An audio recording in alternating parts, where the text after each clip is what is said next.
Dear students, welcome to Gate Smashers. आज की इस वीडियो में बहुत ही बढ़िया खुशखबरी लेके आया हूं आपके लिए और ये खुशखबरी दी है दिल्ली सिलेक्शन बोर्ड की तरफ से। यहाँ पे खुशखबरी आई है और ये बोल रहे हैं कि भैया टीजीटी की कंप्यूटर साइंस की बंपर वैकेंसीज है, 675 वैकेंसीज है। पहली बार मतलब 2026 की अगर मैं बात करूं तो 2026 में पहली ऐसी वैकेंसीज आई हैं जिसने वाकई में दिल खुश कर दिया। नहीं तो इससे पहले कुछ ना कुछ गड़बड़ी थी भैया। यहां पे आपके पास बंपर वैकेंसीज रहने वाली हैं। दिल्ली सिलेक्शन बोर्ड ने यहां पे निकाली है टीजीटी की वैकेंसीज। क्या एलिजिबिलिटी है, क्या पेपर पैटर्न रहेगा, सारी बातें हम करेंगे, जरूर लास्ट तक देखना। भैया मैं हमेशा बोलता हूं कि गोल्डन अपॉर्चुनिटी है। ये तो गोल्डन क्या, डायमंड क्या, ये तो उससे ऊपर मतलब यूरेनियम अपॉर्चुनिटी है भाई। इससे ऊपर तो कुछ है ही नहीं। तो यानी जो स्टूडेंट भी बीसीए की हुई है, बीएससी की हुई है, बीटेक वाले तो चलो एलिजिबल होते ही हैं, लेकिन ये स्टूडेंट हमेशा कंप्लेंट करते हैं बीसीए वाले कि सर हमारी एलिजिबिलिटी क्यों नहीं होती है। तो भैया आपकी भी एलिजिबिलिटी आ गई है। मतलब पोस्ट ग्रेजुएशन वाले तो ऑब्वियसली है ही, मतलब एमसीए वाले, एमटेक वाले, वो सब लोग तो हैं ही। मैं यहाँ पे ग्रेजुएशन की बात कर रहा हूं कि अगर आपने बीसीए की हुई है, अगर आपने बीटेक की हुई है, बीएससी की हुई है, तो आप सब लोग एलिजिबल हो। कोई बीएड का पंगा नहीं है, जहां पे सब लोग बीएड के पीछे जो है वो भागे रहते हैं। इन्होंने बीएड का नाम तक नहीं लिया यहाँ पे। तो यानी जितने भी स्टूडेंट जो है ये किया हुआ है, ग्रेजुएशन किया हुआ है कंप्यूटर साइंस में, वो सारे एलिजिबल है। यहाँ पे स्टूडेंट का डाउट रहता है कि सर हम लास्ट ईयर वाले हैं, फाइनल ईयर वाले हैं, फाइनल सेमेस्टर वाले, क्या हम एलिजिबल है? तो भैया इन्होंने डेट दी है यहाँ पे 15th ऑफ, क्या डेट दी है यहाँ पे? 15th ऑफ जुलाई दी है। तो 15th ऑफ जुलाई तक अगर आपकी एजुकेशन कंप्लीट हो जाती है, प्रोविजनल डिग्री आपको मिल जाती है, तो आप इसको अप्लाई कर सकते हो। तो यानी 15 जुलाई से पहले पहले आपका कंप्लीट होना चाहिए, तो आप एलिजिबल हो। इसके बाद हमारे पास नेक्स्ट आ जाता है पेपर पैटर्न।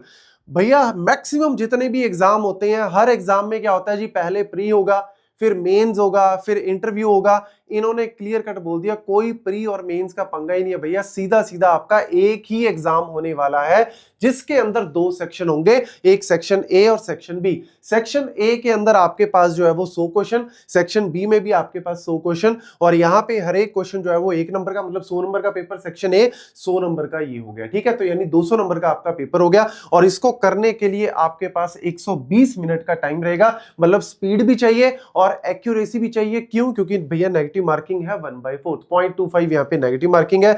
और यहाँ पे मिनिमम क्वालिफाइंग मार्क्स, जो जनरल कैटेगरी की मैं बात करूं भैया, 40% इसमें, 40% इसमें, बाकी जो है वो कैटेगराइज वाइज जो है वो 35-30% भी रह जाती है, बट ये मिनिमम है। वैसे अगर मैं कट ऑफ की बात करूं तो पिछली बार जब कट ऑफ गई थी तो 130 के राउंड कट ऑफ गई थी। तो आप मान के चलो कि जनरल की 200 में से अगर 130 कट ऑफ जा रही है तो इतनी तो आपको मेहनत करनी ही पड़ेगी, इससे ऊपर की मेहनत आपको करनी पड़ेगी।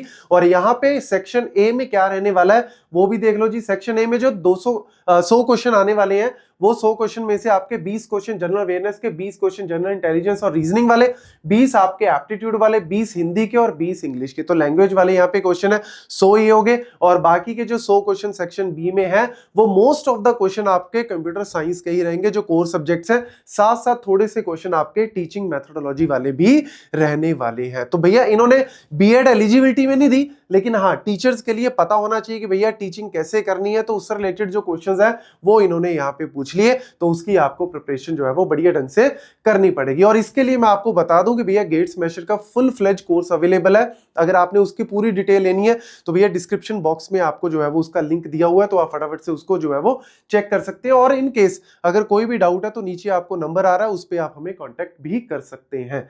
देन इसके बाद अगर मैं बात करूं इंपॉर्टेंट डेट्स, मैंने पहले बता दिया कि भैया 16 जून से ये स्टार्ट होने जा रहा है और 15 जुलाई तक आप इसको अप्लाई कर सकते हैं। और यही डेट है जी 15 जुलाई की आपकी डिग्री जो है वो कंप्लीट होने वाली डेट भी यही है। तो जितने भी स्टूडेंट एलिजिबल होंगे, मैं बोलूंगा कि भैया गोल्डन, डायमंड, यूरेनियम, इससे ऊपर भी अगर कोई धातु है तो वो अपॉर्चुनिटी है भाई, आपको डेफिनेटली इसके लिए अप्लाई करना चाहिए। सिर्फ अप्लाई ही नहीं करना, अच्छे से मेहनत भी करनी है। अप्लाई करने का मतलब ये नहीं है कि क्वालिफाई हो जाएगा और आप लग गए जॉब, नहीं भैया, अच्छे से आपको मेहनत भी करनी है। और इसको अप्लाई करने के लिए फीस भी, इसमें भी इन्होंने दिल खुश कर दिया जी। 100 रुपए फीस यहाँ पे रखी है। जो रिजर्व कैटेगरी वाले हैं, इवन वुमेन कैंडिडेट है, उनके लिए फ्री है। बट चलो फिर भी यहाँ पे अगर बाकियों की बात करें तो 100 रुपीज जो है वो यहाँ पे फीस है। तो मैं बोलूंगा कि जितने भी स्टूडेंट एलिजिबल है अच्छे से तैयारी स्टार्ट कर दो आज से अभी से।